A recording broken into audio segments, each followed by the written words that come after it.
മദ്യം വാങ്ങാൻ ക്യൂ നിന്ന യുവതിക്ക് നാട്ടുകാരുടെ മർദ്ദനം. മലപ്പുറം പരപ്പനങ്ങാടിയിലാണ് യുവതിയെ നാട്ടുകാർ മർദ്ദിച്ചത്. ഭർത്താവുമൊത്താണ് ചെമ്മാട് സ്വദേശിയായ യുവതി മദ്യം വാങ്ങാൻ ബിവറേജസ് കോർപ്പറേഷന്റെ ചില്ലറ വിൽപ്പന കേന്ദ്രത്തിൽ എത്തിയത്. പരപ്പനങ്ങാടി അഞ്ചപ്പുരയ്ക്കടുത്തുള്ള ബിവറേജസ് കോർപ്പറേഷന്റെ ചില്ലറ വിൽപ്പന കേന്ദ്രത്തിലാണ് സംഭവം. ഭർത്താവുമൊത്ത് ഓട്ടോയിലെത്തിയ മുസ്ലിം യുവതിക്കാണ് മർദ്ദനമേറ്റത്.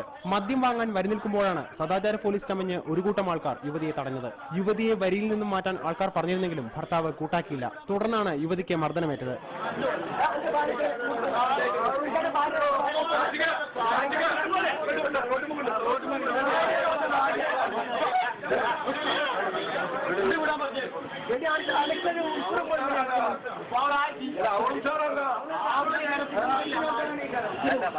നാട്ടുകാർ യുവതിയുടെ മുഖത്തടിക്കുകയായിരുന്നു. ക്യൂവിൽ നിന്നും വലിച്ചിറക്കി യുവതിയെയും ഭർത്താവിനെയും റോഡിലൂടെ നടത്തിക്കാനും ശ്രമമുണ്ടായി. ഇതിനിടയിൽ പോലീസ് എത്തി ഇരുവരെയും ഓട്ടോയിൽ കയറ്റിവിടാൻ ശ്രമിച്ചു.